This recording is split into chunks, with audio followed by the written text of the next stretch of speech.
Y'all got about 15,000 votes to make up to make sure that your county turns blue. It's going to be super important and crucial for you to be able to do that.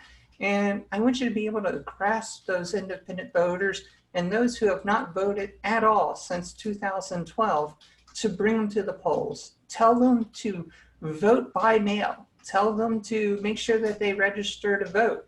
These little simple things take less than 9 minutes and will help reform our country and unite it together for all of us. And I'm going to let Shelley lead because she has the questions and I got the answers. All right, hold on, Shelley. You're unmuted. Okay, go ahead. Okay, good. Thank you very much, Mia, for your introduction of yourself. And yes, we do have some questions for you this evening. And if at all possible, if you can keep your answers to a minute for each, we'll be able to get to most of them. But we understand that some of them might go on a little bit longer if you really have quite a bit to say about that particular topic. So here we go. With the rising awareness of racial injustice in the United States and in our county, what actions would you seek to heal the wounds and balance the system? You dove right in. This is a knife. I was at Black Lives Matter over the weekend in Ocean City, and I have to say that we have to do like other counties have done and have complete police reform because their budgets are out of whack. You know, when y'all are spending millions of dollars just for a police department, it needs to change. There has to be zero tolerance for racial injustice and the crimes that are done against them. This is the reform that we need to do. Representative Harris has clearly voted against it, and it starts at the top. And if I have to replace them to get it done, we'll make sure that it comes down to the state and local level for your community to stop that injustice, because it'll go across the border lines into Delaware and Pennsylvania. Very good. Thank you. Okay. Upon your election to office, on which issue will you begin immediately working with members of the other party or parties? Well, that right there is going to have to be one of our biggest issues right now is jobs and healthcare. We want to be able to get this passed, get it fixed. They want to terminate our healthcare with no concern at all about replacing it.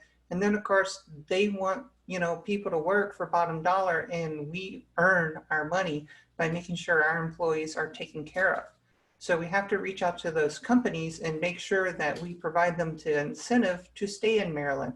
Because like overseas countries are cracking down on businesses and like leaving, and we want them to come to America and provide their money and their income so that we can become a manufacturing country again and keep our farms at the same time.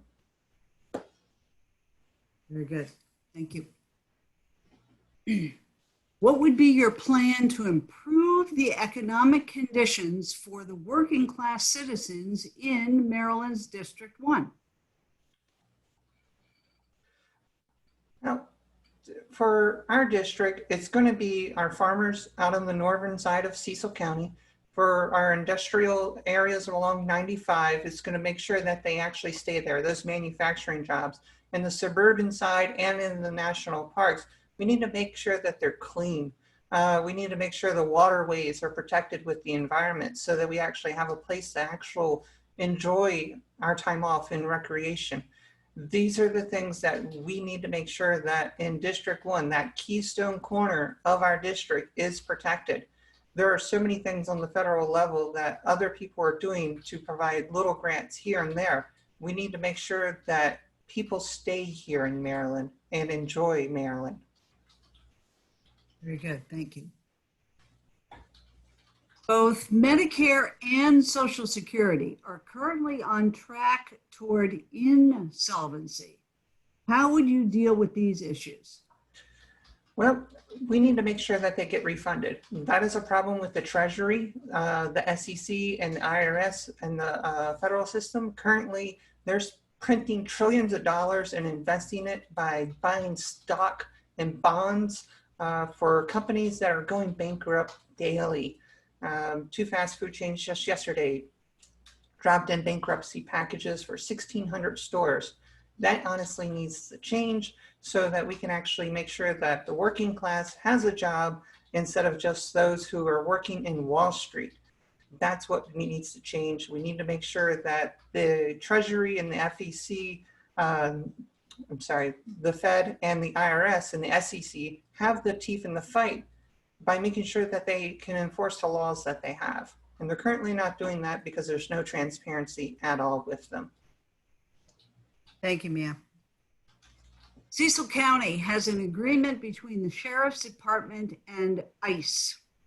Should ICE be allowed to deputize local sheriffs as ICE agents? This is a two-part question. What you're looking at is a legal issue. You're looking at the off-duty officers who are in our police force looking for a way to make extra money. Should they be able to do it in their off-duty hours? I say no. If you have somebody who is qualified but not a police officer and it's a special operation, that is the only time that this, an off-duty police officer or somebody that is outside of ICE should be deputized to work for ICE. ICE should be able to handle their own problems without getting additional resources from the city or state to arrest our own citizens in our communities. Thank you. As our candidate for Congress, what issue or issues are the most important to you right now at this very moment? I briefly touched on it. It's got to be the jobs. It's got to be the healthcare. People are right now scared. They don't know what they're going to be going to in the next workplace if we go back into another shutdown. We need to make sure that we pass the HEROES Act through the Senate to make sure that we actually provide some type of market stability here, to make sure that people actually will have a job, and make sure that they don't go through the same thing I've gone through, losing a car, losing a job, losing their family. These are the problems that I faced back in 2014. I thought would happen again in 2017.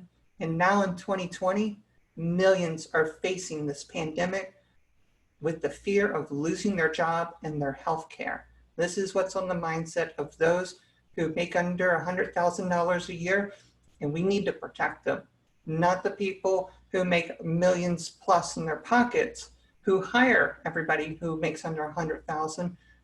They need the health care. They need to be able to have the job so that they can feed their families.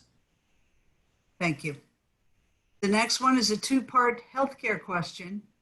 How will you improve the Affordable Care Act, and what is your position on a single-payer healthcare system? Right. So we need to be able to expand the ACA. It's been legally dissected to get rid of the Republicans' individual mandate. With protecting the ACA, we have to build upon it. There is HR 1384 for Medicare for all. We need to be able to support that. It will provide a price point per year for a family to have affordable health care. In that, we are offering a single payer provider system so that if you don't have a job, you can have health care for your family, which includes dental and vision through Medicare for all, something you can't get with other insurance providers because they a la carte it for an additional fee or price. That's why we have to support Medicare for all. Thank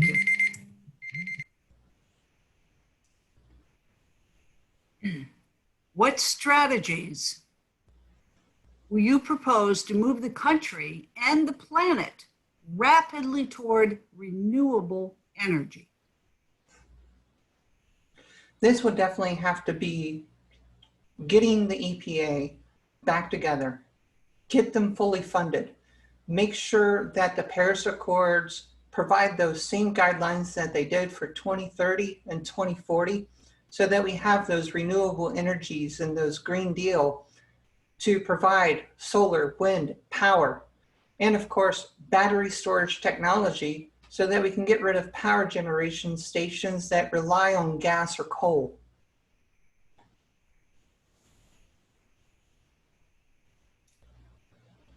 Thank you.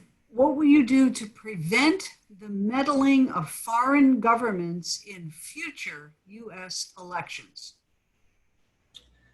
I used to do a little bit of this back in the Army, but we have to make sure that cybersecurity is on the forefront of the next battlefield on the World Wide Web.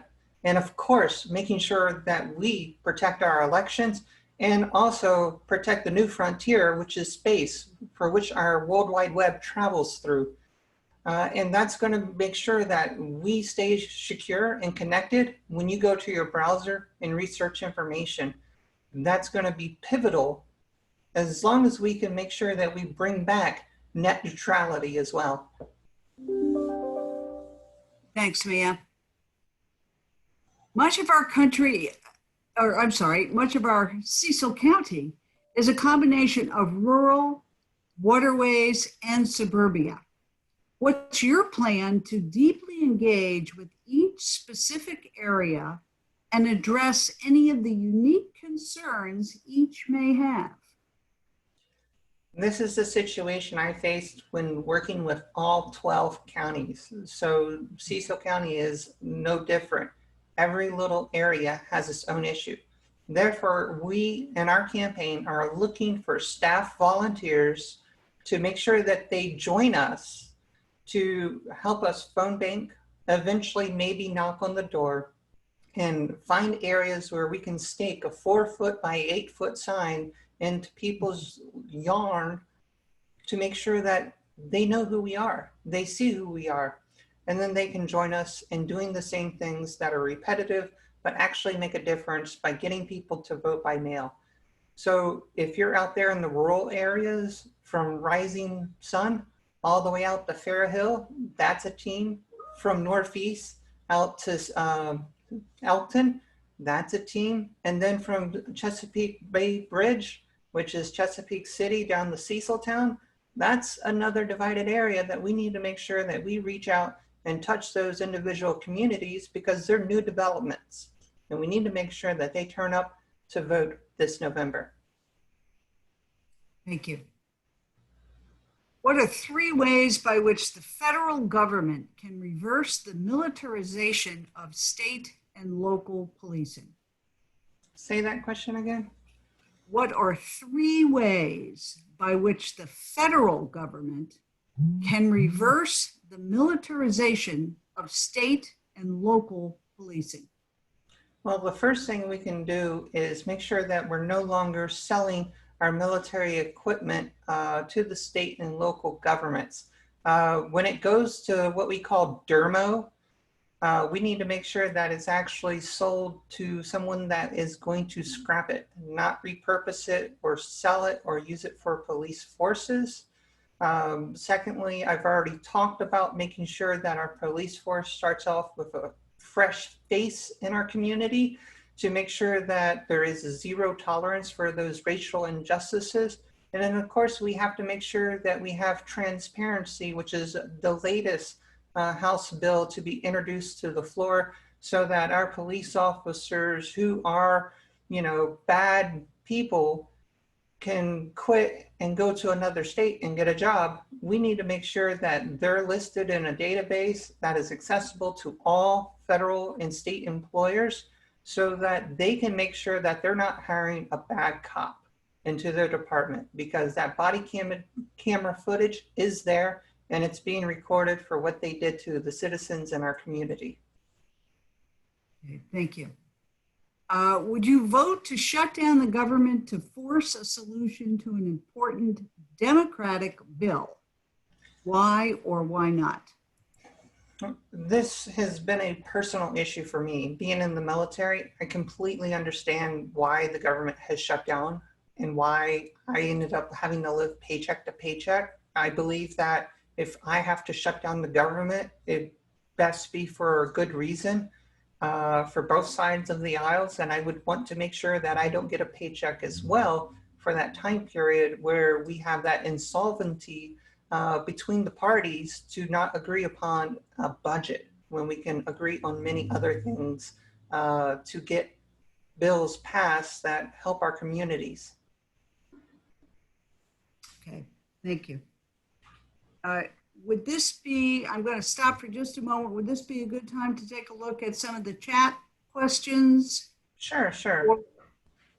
Oh, wrong computer. Jen, I'm going to ask you that. Have you been following those? I've been looking at the pre-planned questions. But... Yes, I have. And actually we have a great assortment of them. So thank you everyone for putting them in. We still have plenty of time. So if you have other questions while we're developing them. I'm giving the news camera answers so we're not getting long-winded. Okay, right. I mean, I have rapid fire, so you got plenty of time here. I still have a handful more of the pre-planned questions. If you want me to complete those, I can, and then we can switch to the chat. It's what would you hear? I think we can throw some of these in because some of them are actually follow-up questions to what we've already been asking. So that's they are. They're important. Okay. Okay, good. Let me see what we have. The first one we had from Samuel. Thank you, Samuel. He says he is a bi-trans guy and everything that Trump has done to hurt trans people and take away our rights is terrifying, frustrating, and disheartening. I just wanted to get your thoughts on what has happened, what needs to happen for trans rights, and what would you say to trans people like me and trans youth who are scared right now? Thanks. Great question, Sam. Yeah, Samuel, you are absolutely right. We're all scared. The key word that I use in private sometimes is property. And this administration has gone door to door, toe to toe, using the police to attack everybody from nation of origin to color to creed to sexual orientation to religious views so that they don't have to wear a mask. And I have to say to you that we stand up and resist. I know a lot of people that don't want to go out, but you can actually make a phone call, send an email, contact our LGBT groups and tell them, hey, look, I want to send a letter to our local representatives or out of my state because they're taking away our civil rights. We just won a big battle in the Supreme Court for our LGBT rights. That I was there back in October 1st when Representative Harris was delivering a letter to the Supreme Court to say that we shouldn't exist, that we shouldn't have our rights, we shouldn't be married to one another. That is bad leadership. We have to remove people like that. This is why I'm an example of our community stepping up and fighting for us to make sure that we go forward to remove bad leaders like Representative Harris. So you can definitely join us or support us in any type of way from your community on a national level at any time. Wonderful, thank you. Thank you. There was another question from Greg. It says, do you support Medicare for all? Why and why not? Now, I know that you did touch on the single pay, but I'll answer the why. Mm-hmm. Okay. So I've been using VA healthcare, and for several years they told me I couldn't get something fixed. I had to get TRICARE for life. It's called Medicare. And I want to be able to make sure that we have Medicare for all. I pay $600 per year for my health insurance. Yes, $600 per year, not per paycheck, not per month, but per year. They were able to help me get my foot fixed in less than 6 weeks, something the VA could not do for 4 years. Wow. I've had Blue Cross and Blue Shield. They denied me. I've personally had a $164,000 medical bill. It caused me to do a lot of things that I thought were unnecessary in my life. I learned how to get through that, through the appeals process and fight. And it's hard. It's emotionally tolling for somebody to see an actual bill, not a benefits page, a bill for $164,000 to eventually become $13,000 to eventually become $250. And that doesn't include the $1,500 I already paid to get them off my back and make a pre-copay for it. So when my spouse had an incident, she got a bill for $192,000. She freaked out. She thought she was going to lose her job and everything else because Blue Cross Blue Shield from our federal government did not cover anything. Mm. We went through the same process 3, 6, 9 months later. This is why we have to have something that provides full protections, regardless of who you are, what your disease or illness is or disability, and provide the key phrase, protection and pre-existing conditions with a price point per year for Medicare for all. That's why I fully support it. And that's why I'm on board with it, because when you get a medical bill in like that, and it keeps coming and keeps coming and you keep fighting, and they want more paperwork, which takes up more time than what you are able to do during your job, fighting the insurance company, we know that that insurance company is not of value to our country. That's why we have to have Medicare for all. That's huge. Thank you for that. We have a question from Scott Parson, and he writes, the military budget is likely going to be $740 billion for the next year, which is as much as the next 10 countries' military budgets combined. There is currently an amendment proposed to the National Defense Authorization Act, cut the budget by 10% and reallocate those funds to education, affordable housing, healthcare, and public goods. Do you support cutting the military budget to reallocate the funds to our communities? Yes, because most of that funding ends up going into third-party contracts instead of actual defense spending. So that means people who have, federal contracts with our government are a priority, and sometimes they shouldn't be because they're not providing a quality product to protect me as the service member to do my job.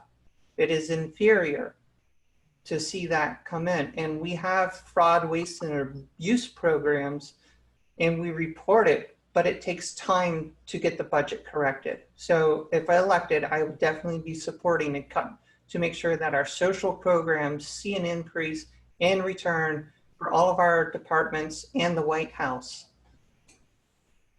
Perfect, thank you. There was a follow-up to the medical and Medicaid and such, and it was, would you be open to considering public option? Yes, the public option is if they can maintain the ACA standards with pre-existing conditions and provide a competitive market to make sure that we're not paying exuberant prices for our employers and employees and citizens who are not working, who are living on SSI per month. These are things that are available for a public option for the private companies to make sure that they can still remain viable in the marketplace, because I understand it's a business, but with Medicare for All, it is a pathway to phase them out of business if they cannot comply with the conditions that we set forth to make sure that everybody is protected at all ages. Now we have a question that actually is a follow-up with another person. So there was a question that says, do you support the creation of the Space Force? Now there was some talk that basically was saying the Space Force, what does it have to do with securing our elections when it's the fiber optics, the internet, and so forth, and satellites? What really does that have to do? So what would your thoughts be on the Space Force? I'm sure it has not at liberty to discuss some of the things that I previewed to, but this Space Force was eventually going to be a different department name by 2031. It was something to secure our internet and the future GPS, the future bandwidths of 6 and 7G that are on the horizon in the next 20 years, so that we can have broadband no matter where you are in the world. But the way to protect that is to have an active entire department. The Air Force, the Army, and the Navy just can't do it all. So Space Force is kind of web security, and that's what they're going to be doing. They're not going to be out there with space shuttles and railguns, I'll tell you that. So do you feel that the Space Force would actually be beneficial to the securing our elections? They can be with the help from the proper agencies, yes. Okay, interesting. Good. That's what we have for the questions on the floor. Shelley, do you want to go back to you? Sure. We had a few more here. All Still right. have some more time. Okay, great. How will you deal, Mia, with the epidemic of mass shootings? Which type of mass shootings are you talking about? Oh, I didn't actually write that particular question, but I would think that any that are just, like school shootings, shootings in a Like in public place. Okay. I believe. Yeah. Honestly, we need to make sure that there is proper gun reform background checks. I want to make sure that people who are a gun owner, it's on the back of their driver's license that they're qualified to have a weapon. It's a business opportunity for the entire state and our federal government to make sure that we have stronger, stringent background checks in the way that we screen a person. Maryland has good red flag laws, but we need to bring those to a national stage to help defeat the NRA. I'm going to actually bounce this over to Liz, who's in our election committee, just to clarify that. Okay. So Liz, hold on, let me unmute you. Are you able to unmute? No, not with your sound. Okay. Can you type in a clarification? I can read your lips. Yeah. Can you hear me now? Yeah, there we can. Okay. Yeah. So there we go. Okay. So do you want to just clarify your question if that wasn't addressed just there? Because I know that came from the election committee, perhaps? I think that we just reformulated the question that was already given to us. So I believe that I was actually taking notes. So I believe Mia addressed the questions. If anybody else has some more question about that, looks like Barakat maybe has this question actually had to do with something else. Okay. Yeah. Right. So really what I would actually like to ask Mia for that is, we have had, thank you, Liz. We have actually had a series of different things that have been on the news just recently with the gun holders who might have actually had what would be considered an emotional disorder or a chemical imbalance, or they are suffering from PTSD and so forth, who are actually gun owners as well, or have a gun in their home. Recently, it was just on the news where they're actually starting to do police investigations finally on the one individual. There was a gentleman who was actually killed by the police after his relatives called because they were concerned for him. He was having an episode. They asked for assistance and they shot him. Now, they were advised that there were guns in the house, and that is the turn that they're taking, is that there were guns in the home. And so they felt concerned about that. What are your thoughts about individuals in the background check when it comes to mental health and the mental health laws?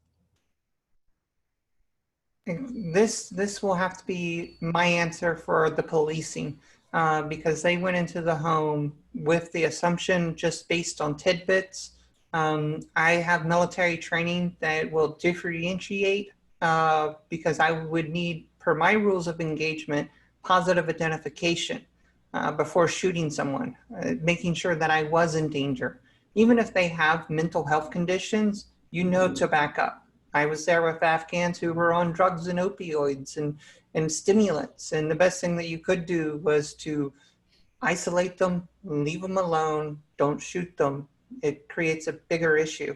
Our police forces need to understand this, and we have to hone it in through, rigorous training to make sure that we don't end up with incidents, no matter who they are, regular people or mental health issues, of police shooting our communities, regardless of where they are. The policing standard has to be there, and it has to have a zero tolerance label on it.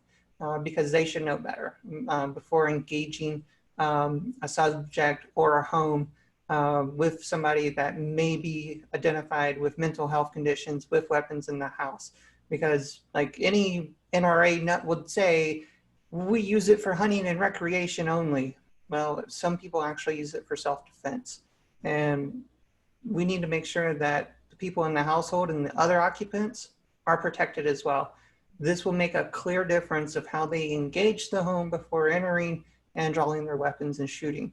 This is why we have batons. This is why we have mace spray, rubber bullets, and everything else that we've given to them that we as taxpayers have paid for, that they have neglected to use, and we must be able to prosecute those police officers to the fullest extent of the law, because we have to make sure that their immunity is dissolvable when they do something wrong.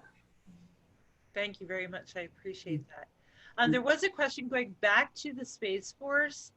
There was a follow-up from Baruch, so let me just pull that. I personally answered his question. Oh, did you? Oh, wonderful. Okay, so I appreciate that. Okay, I have one other, and then I'll give it back over to you, Shelley. Okay, sure. Okay. There was one that said, would you support having a remaining 8,600 U.S. troops being withdrawn from Afghanistan? Having served in Afghanistan 3 times, we need to be able to make sure that they're on their own. Getting them out, 8,600 is basically a brigade. It's about 5 or 6 battalions, and I have to say that they're only there for support. They're not doing the same job I was doing as infantry, you know, up and climbing down mountains. We're mainly there in a support capacity training, just as if we were in Japan, just as if we were in Australia, just as if we were in Germany. We have, you know, an entire brigade there as well. And we're there to train and bring people into NATO, bring people into the United Nations, so that they can contribute to make sure that our world as a whole is protected from the problems of the future. Thank you. Shelley? Sure. Okay, and I see somebody, let's see, Mario's asked, would you support the Green New Deal, Mia?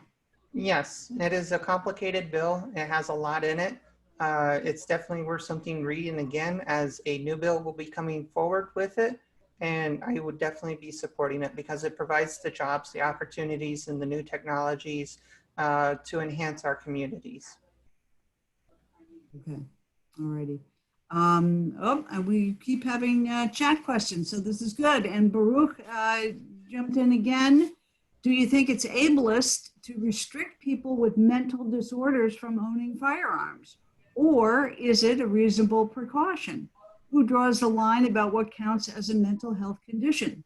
Being trans was considered a mental health condition until the latest DSM. Is ADHD a chemical imbalance that would exempt you from the Second Amendment? So in other words, you know, are we thinking, along what lines are we thinking? And how do you interpret that, Mia? I interpret it just as the question states. It is a medical question. I am not a nurse nor a doctor to answer that question, but having been subject to the DSM and that new policy that changed to allow me to serve, you know, I am glad that, yes, I was able to train on every weapon in the military for over 20 years. I don't see why that would stop me from having a weapon out here in the civilian market where, you know, everybody out in the civilian market outnumbers the guns in the military. And as far as the chemical imbalance and mental health condition status, you know, I think that would have to be a state issue because they would focus on what the new DSM states, but on the federal level, we just need to make sure that only the severe ones are limiting to the Second Amendment. That's going to be the case. You know, it used to be that if you were reading novels or quilting that you would end up in a state ward. That time has changed. Our future is changing as well. Okay. Thank you. Thank you. I'm going to go back to some of the pre-planned questions. And one is, once elected, how will you go about forging alliances with other members of Congress from both parties?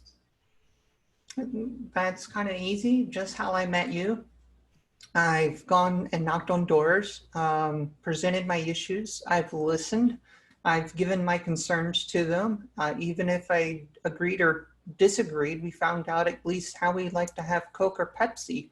And it makes a huge difference when you're able to bring people together to work together.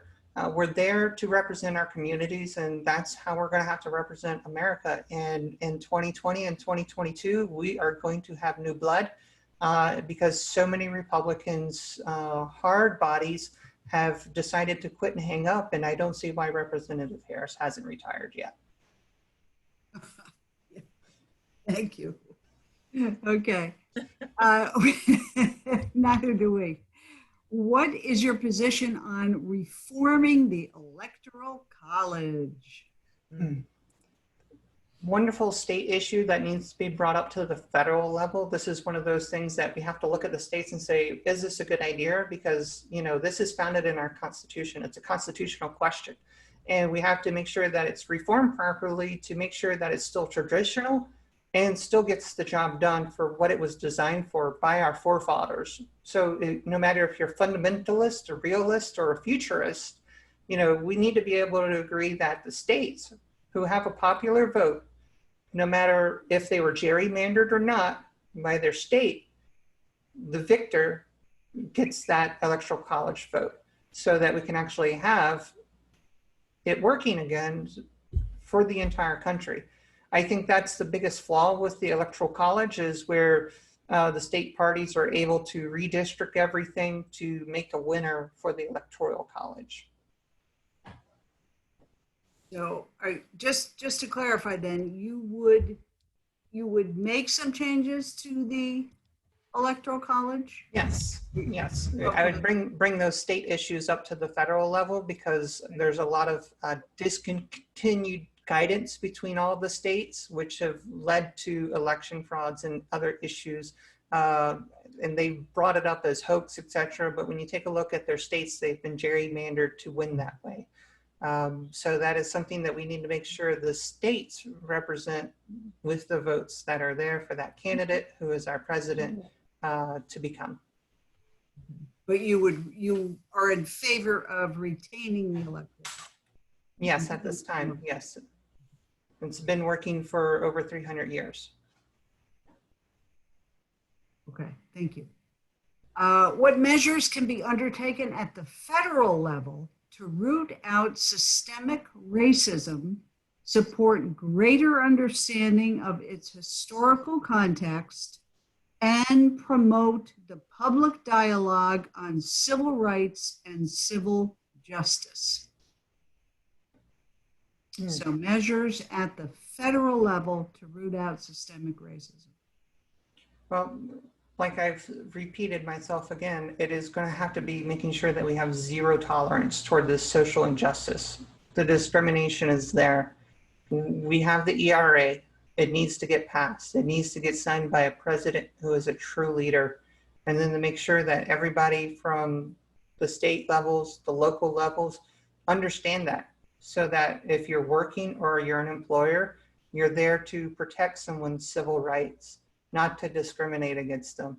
That will hopefully ease the burden on the social injustice. It's going to take a lot longer.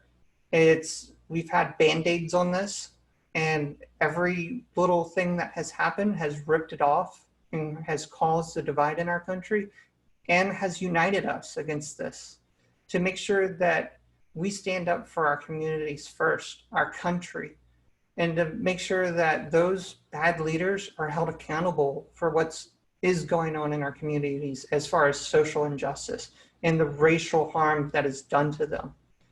That's why I agree with them, and I want to make sure that they're fully heard on the House floor each day so that they can be a part of the representation of our country. Okay, thank you. Yeah. And I knew I'd see a chat question about the Electoral College, and I do from Baruch. I thought I'd let the crowd ask a question. So they're both kind of the same. It was about abolishing, and he says, Let's see. Okay. Would you abolish the electoral college? Same as I asked. Would you mandate redistricting? Would you abolish districts? And then he says, in his opinion, obviously, it hasn't worked for 300 years. The last two Republican presidents won without the popular vote, and they were horrible. And then somebody else, Greg, says, how can you say the Electoral College is working? Was it three of the four last presidents who lost the popular vote? Electoral College was founded as a racist institution, remains one, maybe it was two or three, but still. So yeah, I'm going to answer each of these questions. Disagreement on the Electoral College. So Yeah. any different way to address those questions? Yeah. To abolish the Electoral College, something that was set up by our forefathers, is to destroy our land. It's to destroy our legacy. It's to destroy your vote. You vote for a reason. You know, if we want to abolish the Electoral College, we'll have to put it on the ballot to make sure that you are heard across the entire nation. You know, to mandate redistricting. This is why our forefathers created the census, and we've been doing it for a very long time to make sure that our districts are sound. And yes, states have gerrymandered it, just like the first district here. If you look at the map from 1998, 1972, there's a big stark difference between what our communities of the Eastern Shore used to be called, where they were on the mainland and then now in the north. So I would not abolish the districts as well, because then you would lose your House of Representatives. And that's just not going to be good for anybody in the community. And how can I say the Electoral College is working? Well, just like our forefathers warned us. You know, somebody who is a capitalist, who only wants to be able to grieve for themselves and make money for themselves, is now leading the country. It failed us, but guess what? It was given to him by the people who voted for him in those other areas to represent our country. We need to be able to win that back and fight for it to make sure that it works. Yes, presidents have lost the popular vote. It's been that way. And it helps us retune and rework us as a community to become stronger and better as a nation, to fight back against what others want to do. It's just something that has to happen and was given to us so that we don't end up with a monarchy or an authoritarian regime. And a good example is President Putin. He abolished a lot of things, and now he has passed the law so that he can get another 16 years in office through 2036.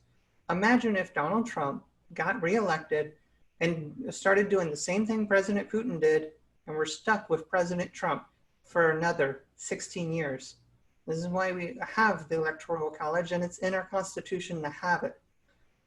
So that would be a legal question for the Supreme Court to answer and for the voters to answer, to put the Electoral College on the ballot. That is beyond my power to control. It is up to you and our communities to get it on the ballot if we want to honestly abolish it. And that's how it gets done.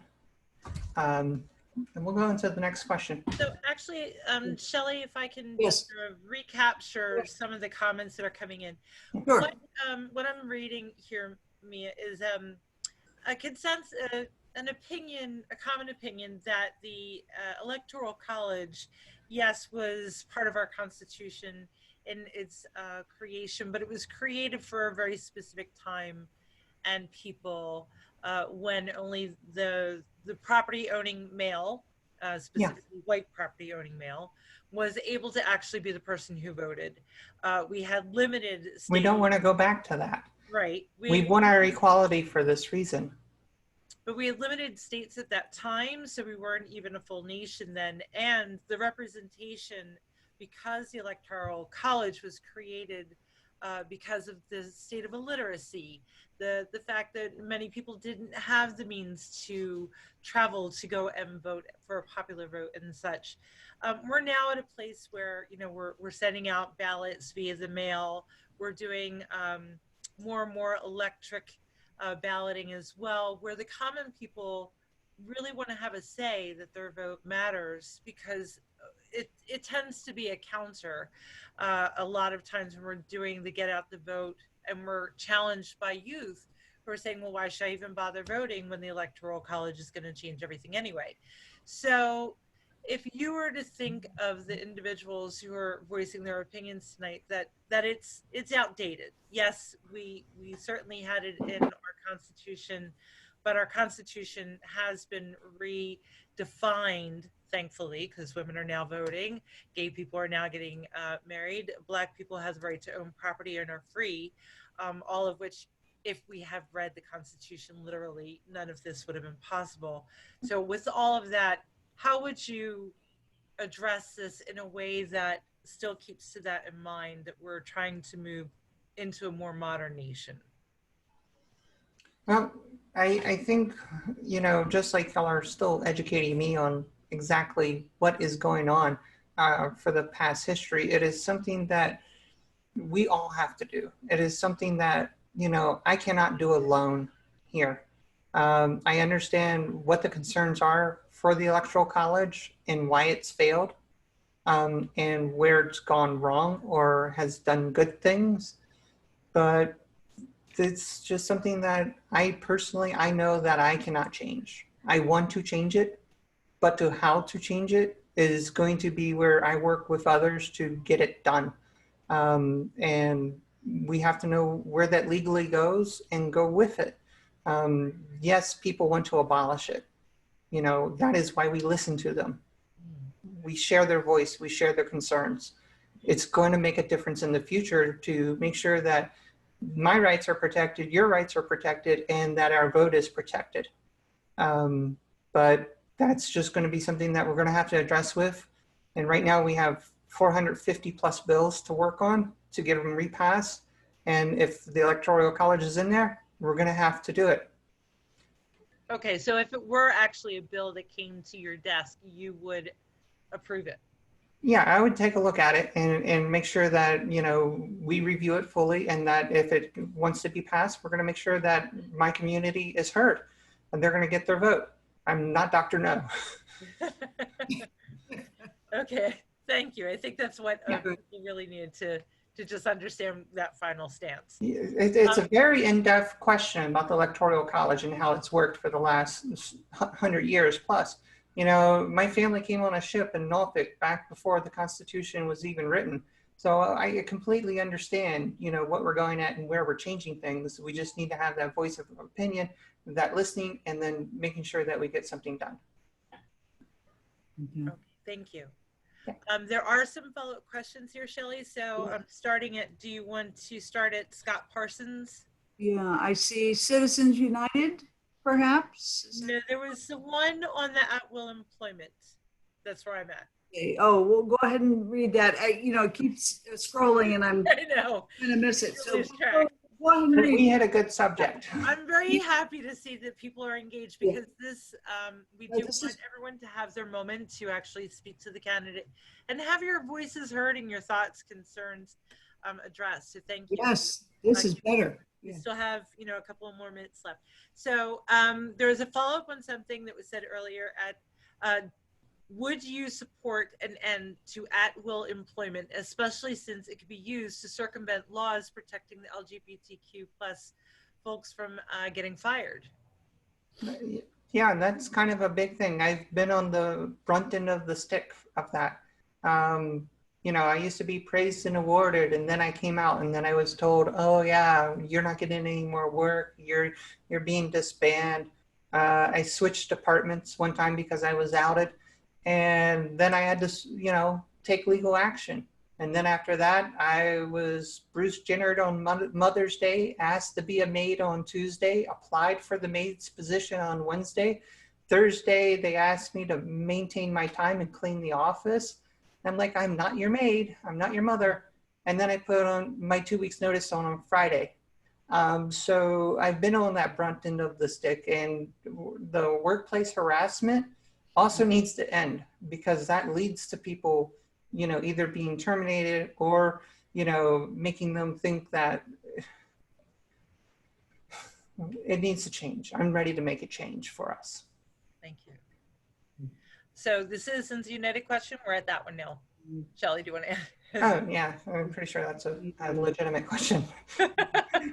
Okay, this is from Greg. If this is the same one, I recently became aware of the American Promise Amendment, basically to reverse the Citizens United ruling. Would you support such an effort?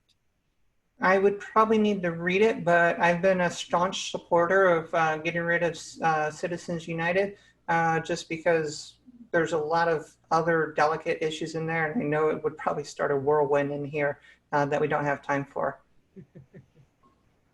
Okay, but essentially you'd be in favor of getting rid of Citizens United. Yes, it needs to be over. More or less. Okay.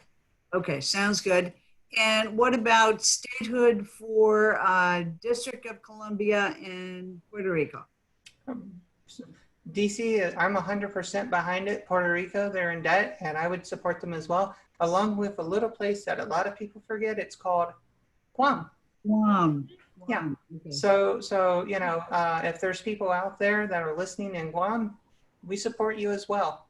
Favorite little place I used to live and go to while in the Asian Pacific. Okay, cool. Thanks. Thank you. All righty. Okay, please describe your decision process in determining whether or not to vote for a spending bill that adds to the deficit. That is an excellent question. To add to the deficit, it would have to be either through the trade or other treasury programs. I'm not that completely versed in that, but when we take a look at the defense spending bill compared to everywhere else where our education or healthcare are under 10%, I think that honestly needs to change. That's, you know, something I wouldn't stand for as far as a deficit, especially when we have military programs that aren't working.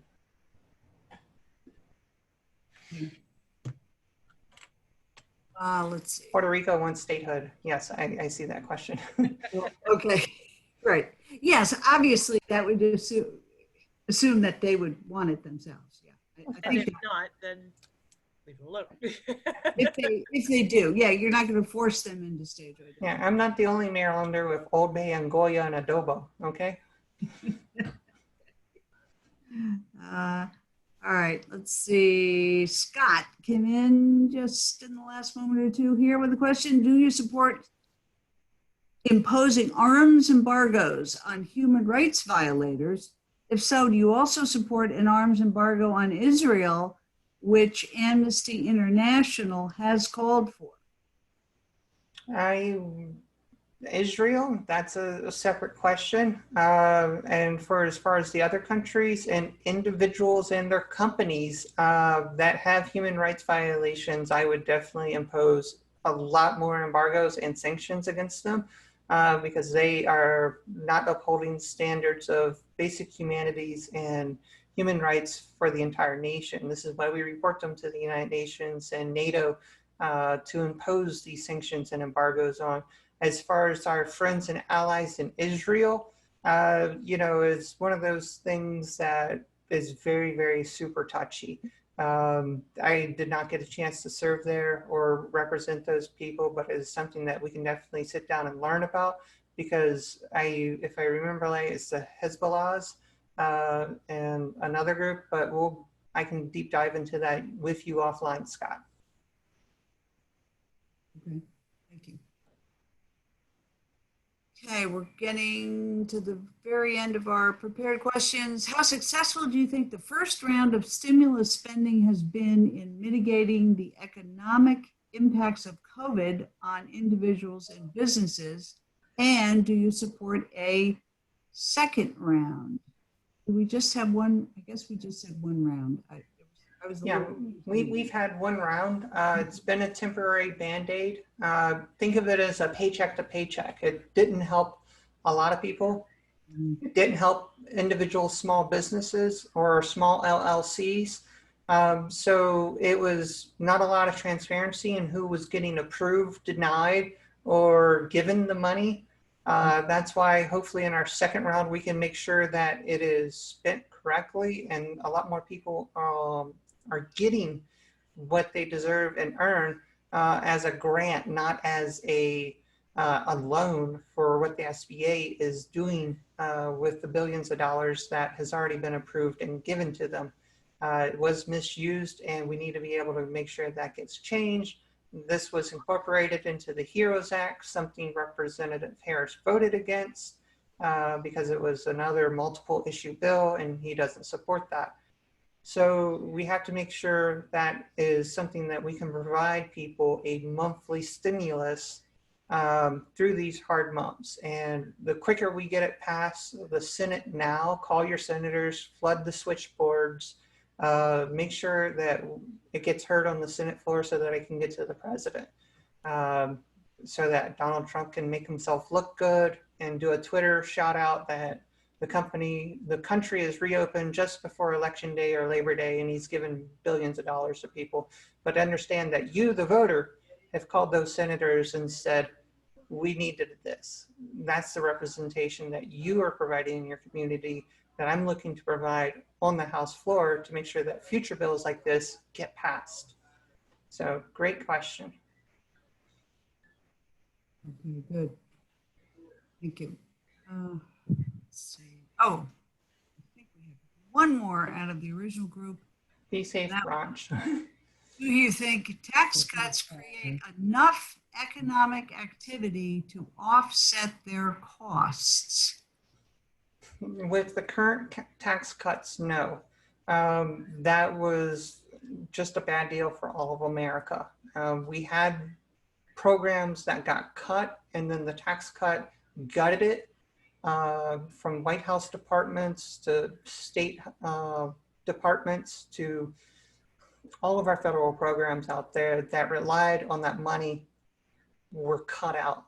You know, you had directors, you had secretaries get appointed, and then they had no staff because there was no funding there. Because guess what? They lined the pockets of their billionaire friends who got the deals. That needs to change. People made billions of dollars during this pandemic, and they're not going to pay any taxes on it. Those tax cuts help them make those billions of dollars instead of helping us in the working class. Thank you. Hey, have I missed any?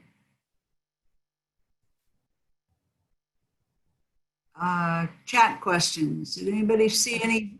No more. I think we're actually at the time as well. We have time. Okay. Perfectly. Yay, great job. So Mia, do you have any last statements for anyone? Your closing statement of what you might need, or you might want to just last final thoughts? Absolutely. Honestly, thank you for organizing this, getting it arranged and helping us. This is why we need staff volunteers that we're looking for to help our community. We're looking for those 3 teams that I talked about to make sure that we have monthly events in our community to do phone banking, maybe eventually do door knocking, find places for our large signs coming in August, and then to make sure that you tell your neighbors.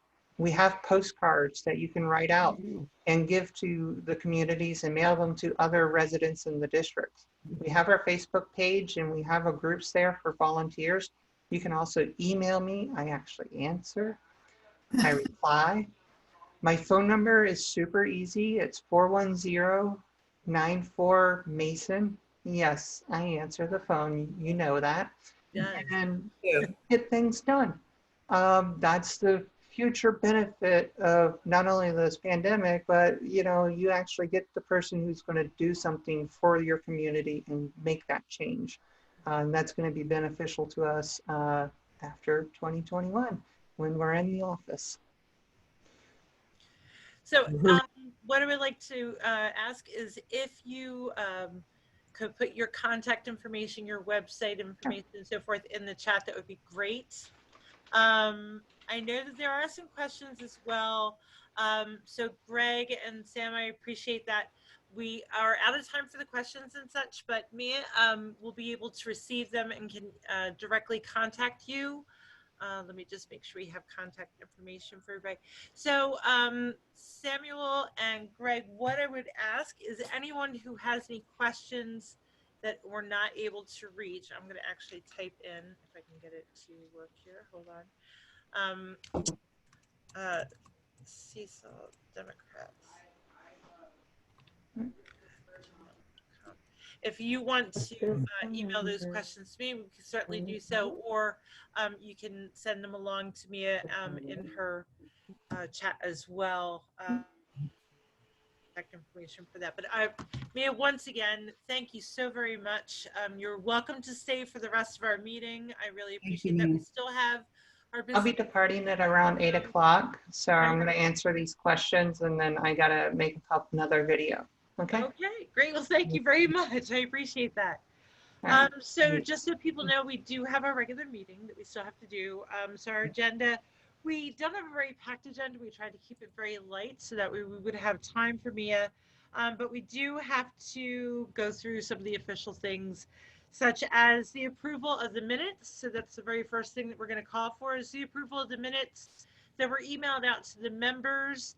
So those are the individuals who've actually paid their annual dues to the Cecil County Democrat Club. If you are a member and you are approving the minutes, or let me just say first, were there any changes or any additions to the minutes that you were emailed out earlier this week? And if so, please either write them in the chats, or you can just kind of raise your hand, and I'll see what I can do about making sure we address that tonight.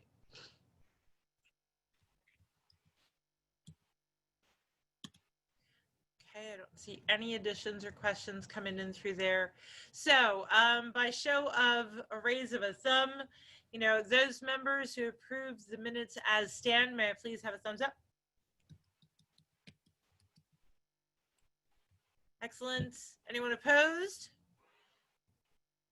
Anyone declining or say nay? No, perfect. The minutes are passed as standing, so thank you very much. Wonderful. Next is the treasurer report, and I'm going to unmute Eunice. Hold up. You're also going to have to unmute yourself, hon. There we go. Very good. Hello, Jen. Hello. Thank you very much, Eunice. We have a total this month of $7,595.00. No balance in PayPal. Are there any bills on the desk? No debt bills on the desk. I am looking forward to hearing something from Erie, the insurance company, but I have yet to receive the bill.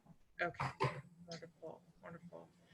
Okay. So you'll just let us know when that comes in, please. Perfect.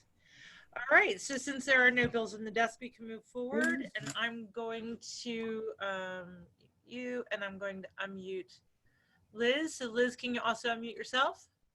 Okay. Hi. Thank you. Do you have a report for the elections committee, please?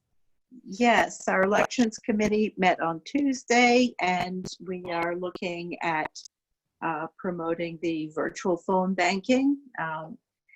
If you're interested in doing phone banking through the Maryland Dems, who are doing a coordinated campaign now with Biden's campaign and with other candidates across the country, there will be multiple opportunities for you to do phone banking into some of those other areas, as well as our own district.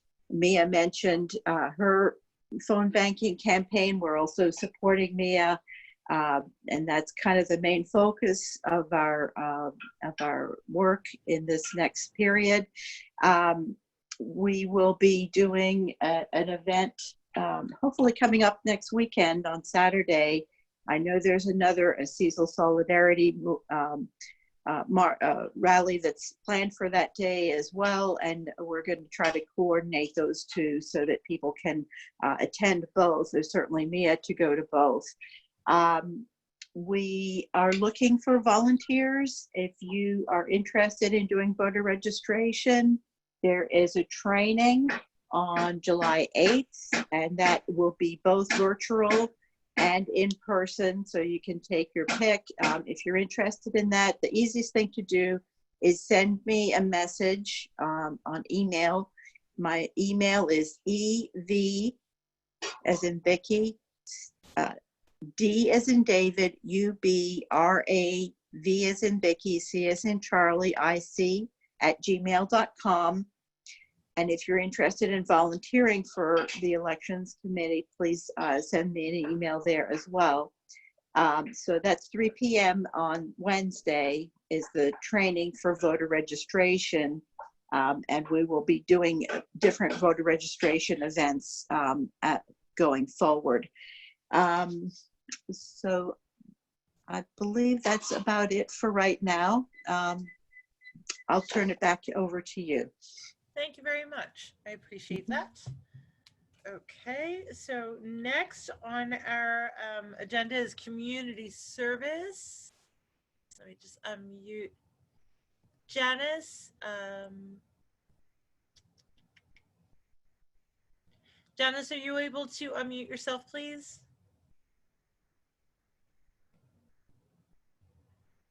Now I am. There you are. Thank you very much. I know it always takes 2 unmutes, me and you. I know it's tricky. Community service. We have continued to provide some items for Sheila's Pantry, excuse me, over in Hollingsworth Manor. I know that Liz and her neighbors did a drop off today with quite a few items. It looks like they generally always need household items. You can never go wrong with cleaning materials or cleaning supplies, laundry supplies, personal care items like shampoo, soap, deodorant. We can also drop a lot of those things off for meeting ground as well. I know for ourselves, we avoid things like bottled water, but those are great for people who are experiencing homelessness right now. You know, the folks who are out in the camps always need things like that are more packaged. We can always use individual or big box cereals. I'm trying to think of what else. The little cheesy peanut butter crackers, that sort of thing. Those are all things that are coming in handy for the folks at both Meeting Ground and for Sheila. Thank you. So if you're interested, just that some of the shelters are not accepting donations because of COVID. However, I do know, in fact, that the Paris Foundation is still accepting donations. Okay.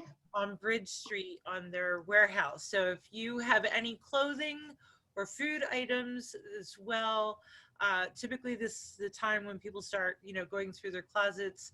I know everyone has either put on or lost some, depending upon what you've been doing during our quarantines. So if you have outgrown or need to change out your wardrobe entirely, please feel free to drop off the clothing that you would no longer like to the Paris Foundation on Bridge Street. They'd be more than welcome to accept that as well. Is there anything else for community service, Janice? No, if I could just throw in one little update. Liz talked about the voter registration training. I wasn't fast enough to type my question in before she finished. If people are interested in helping to register voters, they can only do that if they've taken the training. So you can't touch the registration forms legally, I think, unless you've taken the official training. Can I respond to that? Go ahead. Is that right? Yes. Or was I do it? Can I respond? Yes. Please. Can you hear? Okay.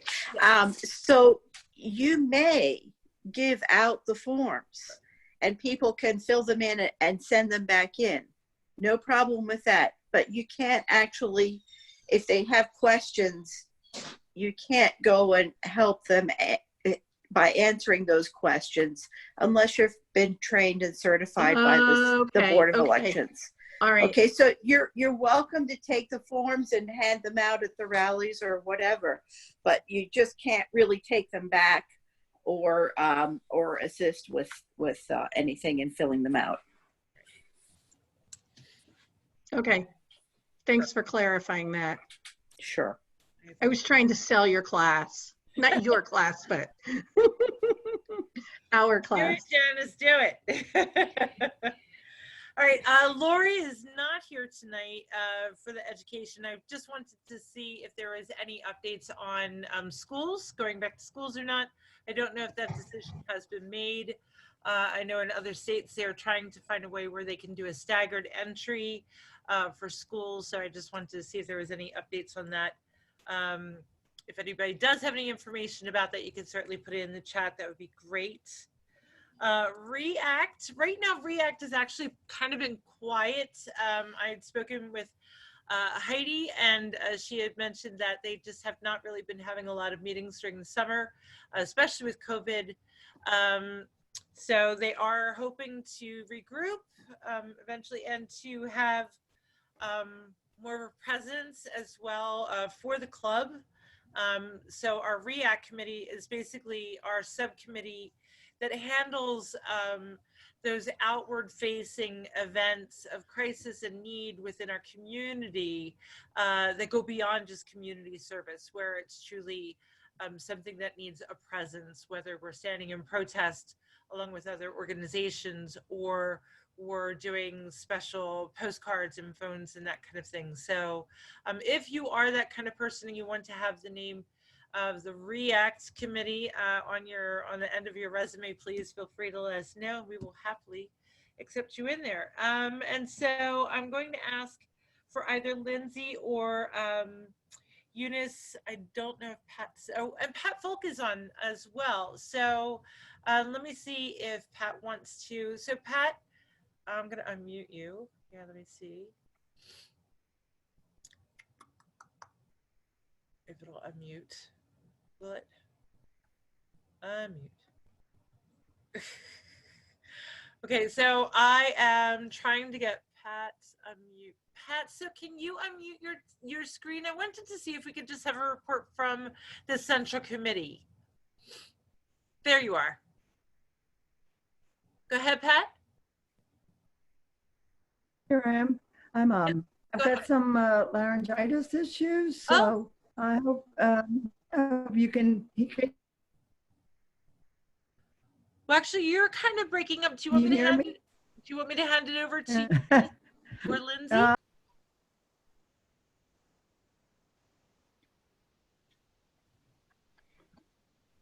You're frozen right now. Yeah. Okay, just for time, I'm sorry, Pat. I appreciate it. Maybe is Lindsay on? Yes, Lindsay is on. No. Yep, so hold on. Okay. Go ahead. Central Committee is still working on taking applications from men to fill. We have 2 positions open that will have a deadline of early August. More information can be found on cecildems.org if you're interested. Really what we're concentrating on right now is phone banking. And Liz shared the details of that earlier. We are phone banking locally during the week and doing a couple days out of state with phone banking to states like Pennsylvania, Virginia, North Carolina. And if you're new to phone banking, Justin is doing a training every Monday night. And as always, we want to thank Doris. She's our phone banking rock star. Yay. Justin sent high compliments, so thank you, Doris. But yeah, we don't have a ton going on aside from phone banking right now. We look forward to the day where we can knock doors again.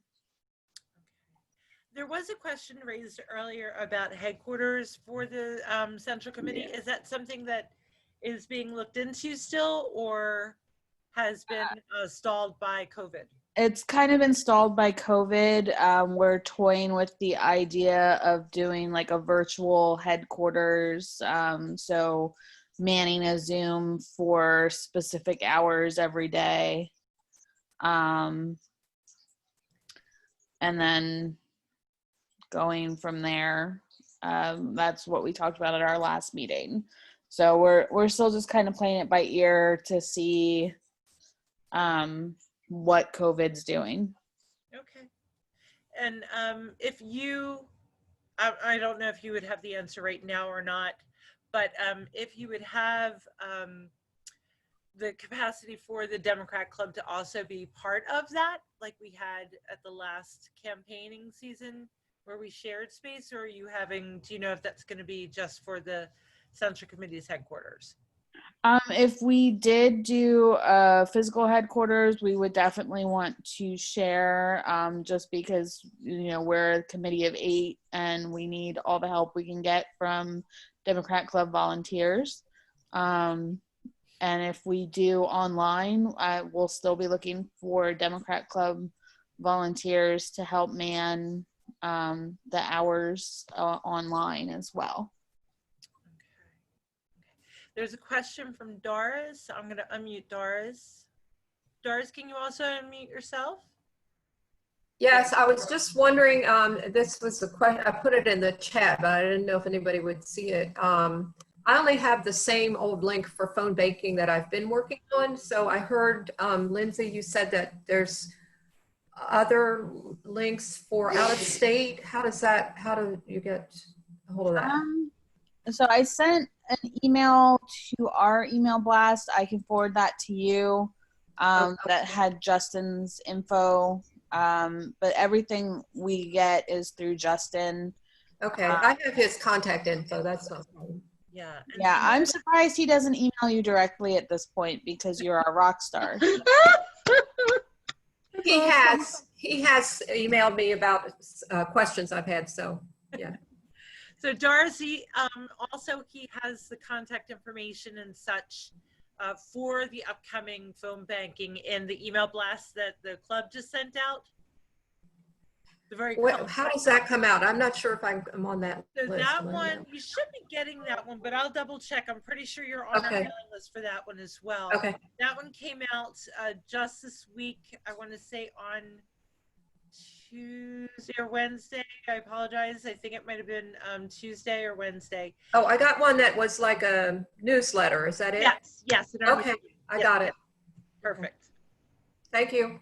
Yes, ma'am. So thank you very much and continue that. I don't think anyone will be able to win Phone Bank Bingo unless they play. And right now Doris gets all the prizes. So, so the next, I would like to open it up to a representative from Cecil Solidarity to speak to us about the upcoming engagements that are going on. And I'm sorry, raise of hands. Is it Eunice or Janice? Or Lindsay? Eunice, okay. All right, hold on. Unmute Eunice. There you go.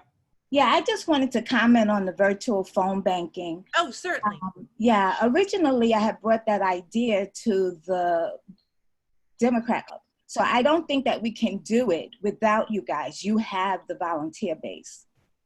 So I think it has to be a joint endeavor.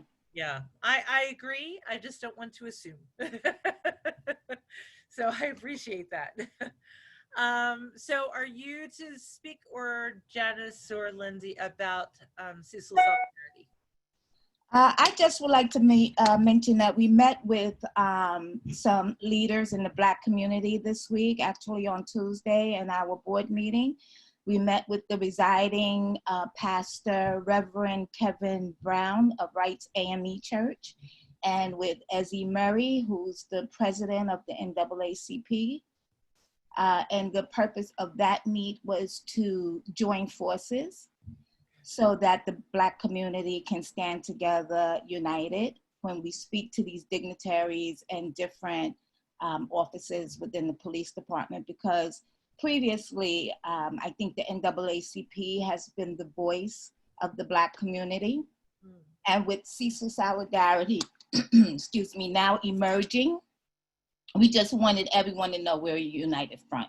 Kevin Brown, Pastor Brown, is the president of 14 different churches in this community. So he's very solid in the ministry here. So. Is there any advice that you would give or was there any advice given, I should say, during this meeting for getting the other churches engaged? And not just in Cecil Solidarity, but in anything. I know that that's been something that the club has also tried to get the churches involved, just to do voter registration or anything, even nonpartisan, and we have not been able to open those doors. Yeah, a lot of churches choose to remain, they don't want to get involved in political concerns because most of their churches are bipartisan. Mm-hmm. So they don't want to be seen to be standing with the Democrats or the Republicans. And that's the exact same problem with the NAACP. So because of that, they don't get involved typically. But what they should and will get involved in is community issues, especially when they're centered around moral issues. Mm-hmm. Mm-hmm. Or at least they should. One would hope. One would hope. One would hope. And they have so far. They've been standing up, especially Reverend Brown. He's been at every rally so far, speaks for us. He pulled together a giant forum and invited us to it. So he has been doing his part. Mm. Is there anything that you want those who are in attendance tonight to know what Cecil Solidarity even is? Some may not know what Cecil Solidarity is and the work that you and others in the organization are trying to achieve. Well, we're still fleshing out a lot of who and what we are, but what we do know is that we stand up for people who are experiencing social injustices in this community, be it Black, white, gay, Latino, whatever it is. We hope to one day be able to meet all of those concerns. Right now, of course, Black Lives Matter is the topic of the day because it's the Black community who are endangered right now. We're being shot on the streets. We see it in broad daylight on TV, playing out on our TV screen. So right now, they are the ones whose lives are in jeopardy. So that's who we're standing up for right now. But hopefully we hope to expand and just confront social injustices. Okay. And so right now, do you want to at least give a plug for the next upcoming event? I believe Saturday is the next rally. You could probably speak to that better than I can since you're on that committee. I am on that committee. So we all wear multiple hats, just so people are aware. So it's this weekend in Perryville. The gathering time is at 11 o'clock. We will actually be doing a small march for that one, just to engage the public more, where our previous one was a silent vigil. This one is actually bring your signs. So that's what we're intending to do. So we hope to see you there. You can find out more about it on the Cecil Solidarity event tab on Facebook. We want everyone to do that. And is the website, the Cecil Solidarity, also have your calendar of events or no? I don't know if it has a calendar yet, right? It has the two, well, it has upcoming events on the main page. We don't have a full calendar yet. Once Nick and your group has them planned out for like the month, we'll probably start an events page. But Facebook will have all the events. Okay, thank you. I appreciate that. If there aren't, wait. Is there anything else? Janice? Yes. So voter engagement is beginning with Cecil Solidarity. If you think that you want to help move the needle with some of that, I think personally, one of my things that I think people in the club as well as in the community probably could use some education on is really civics 101 about Cecil County. You know, lots of us know how to elect a governor, how to elect a president, the electoral college, all of that, but we don't know who to go to in the local community. So if we've got anybody who is willing to provide a little local civics lesson to some of us. That would be lovely, even if it's just to provide that education to the new voter engagement committee, so that we can get the word out. There's lots of us who don't know when you go to the mayor and when you go to county council, or who controls the purse strings for various things. So if anybody's got some knowledge on that or some interest in learning those things, we've got a spot for you. Great. And I plan to cling to Liz to learn lots of stuff about rocking the vote, getting out the vote. So. Yeah, I want to start seeing our cheerleaders coming out. So we also have not just a volunteer sign up for voter registration, but we are now in our early stages of seeking volunteers for all phases of campaign. So that's not Cecil Solidarity, I apologize. So different hat, put back on the club. So for the club itself, as you just heard, we do share a lot of the work that Central Committee needs to do in order to push the campaign forward for candidates like Mia and for Biden, but also for our judges, for our council people, for our executive committee people, and so forth. So we really want to make sure that we have the right people in place. We have in our last email blast a link for people. We're also going to put it on our Facebook page and on our website for people to sign up to do an hour, to do 2 hours in a week, in a day, whatever it is that you have the capacity. And right now, since most of us are working from home, not everybody, but most, you might have a couple more hours on your plate. I know I have 4 hours back on my day, so it's wonderful. So feel free to sign up. There's a lot of fun to be had. Doris wants some friends, I'm sure. She could probably help us out with a lot of things on just saying what we do and how we do it. But I'm sure Doris would really like to see a couple of other people in there as well. So we would love to have you on board with that. And then I'm going to open it up to the floor and see if there's any other business. And actually, I'm going to unmute everybody. Unmute. All right. So slowly, the system will unmute everyone unless you have yourself muted. But at this point in time, we have a half an hour or less. You know, typically our meetings go until 8:30, which yes, Sue, for the record, it is 8:06. But if there's anything that people want to bring to the table at this time, things that you're looking for the club to do, to answer, that we can address for you, or that we can bring up the ladder, please let it be known now. Or anything that you just want to advertise out. Hi guys, can you hear me all right? Yes, go ahead, David. Hey, I just wanted to introduce myself real quick. I'm David Neff. I graduated from Perryville High School back in 2013. Just moved back to Elkton, Maryland, so I'm excited to be back and excited to get to know everyone. I did put in an application for the Central Committee, and we're talking about civics. I'd be very interested in doing learning and possibly teaching civics. I was thinking, just brainstorming off the top of my head, maybe a series on understanding the Cecil County Charter would be a decent place to start. Great. Perfect. Well, welcome back home. Thank you. Thank you. It's nice to be back home.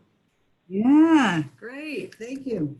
So while everyone has been having so many things that are started, and I have to say a lot of changes are in the works. It has been called out at one of the Cecil Solidarity rallies as the new Reconstruction. And it's this new reconstruction of the United States, I think, is happening in a very big way. It has not just affected the community for the Black community, but it has also pushed the needle forward for the LGBTQ plus community to actually form their own group. Once again, we're trying, fingers crossed it's actually going to happen. It's the Cecil County LGBTQ plus Alliance. We just had our first big meeting of those parties who had it in their wherewithal to grunge through and put together a mission the other day. We put it out to everybody. It seems to be, you know, great nibbles.